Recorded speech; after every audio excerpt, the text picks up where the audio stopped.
महाराष्ट्र में इन दिनों OBC reservation को लेकर काफ़ी ज़्यादा बड़ा बवाल मचा हुआ है और इस बवाल का जो राजनीतिक पार्टियां हैं वो पूरी तरह से अपना फ़ायदा उठा रही हैं और अपनी अपनी रोटियां भी इसमें सेक रही हैं। और इन्हीं सब चीज़ों को देखते हुए आपको बता दूं कि दो बड़े स्टेटमेंट आए हैं। एक तो जो शिवसेना के जो सांसद हैं संजय राउत का, और दूसरा जो है देवेंद्र फडणवीस का, जो कि आप सबको पता है कि ये जो है महाराष्ट्र के एक सीएम भी रह चुके हैं और बीजेपी के एक बड़े पॉलिटिशियन हैं। तो आपको बता दूं कि देवेंद्र फडणवीस जो है वो सीधा सीधा उन्होंने चैलेंज किया है उद्धव ठाकरे गवर्नमेंट को, उद्धव ठाकरे को चैलेंज किया है कि अगर वो उनसे जो है गवर्नमेंट संभाली नहीं आ रही, यानी कि जो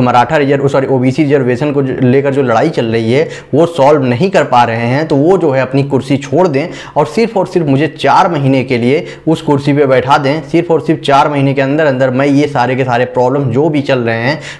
महाराष्ट्र में उसको सॉल्व कर दूंगा, और अगर मैंने उस प्रॉब्लम को सॉल्व नहीं कर पाया तो मैं जो है राजनीति से संन्यास ले लूँगा। ये सीधा सीधा चैलेंज किया गया देवेंद्र फडणवीस के द्वारा, जो कि एक सीएम रह चुके हैं। लेकिन सबसे बड़ी बात कि इन्हीं सब चीज़ों के बीच में जो संजय राउत हैं वो भी मीडिया के सामने आए और मीडिया के सामने आके उन्होंने एक अलग तरीके का स्टेटमेंट दिया, जहां पर उनके द्वारा सीधा सीधा बोला गया कि हम जो है जो देवेंद्र फडणवीस हैं वो एक बहुत ही जुझारू नेता हैं। ये संजय राउत के द्वारा स्टेटमेंट दिया गया है, बहुत प्यार से उन्होंने समझाया। उनके द्वारा बोला गया कि जो देवेंद्र फडणवीस हैं वो बहुत ही जुझारू नेता हैं बीजेपी के, और हम उनके साथ बीजेपी के साथ अन्याय नहीं होने देंगे। हम नहीं चाहते कि देवेंद्र फडणवीस जो है वो पूरी तरह से राजनीति से संन्यास ले लें, जिससे कि बीजेपी को बहुत ही बड़ा घाटा लगेगा, क्योंकि देवेंद्र फडणवीस कहीं ना कहीं एक बहुत ही बड़े और जुझारू नेता हैं बीजेपी के लिए। इन्हीं सब चीज़ों को देखते हुए सीधे से संजय राउत की तरफ से इस तरह का स्टेटमेंट दिया गया, जिसके बाद अलग अलग तरीके के आरोप दोनों के ऊपर लग रहे हैं। लेकिन सबसे ज़्यादा संजय राउत का जो स्टेटमेंट दिया गया उस पर लोगों के द्वारा अलग अलग तरीके के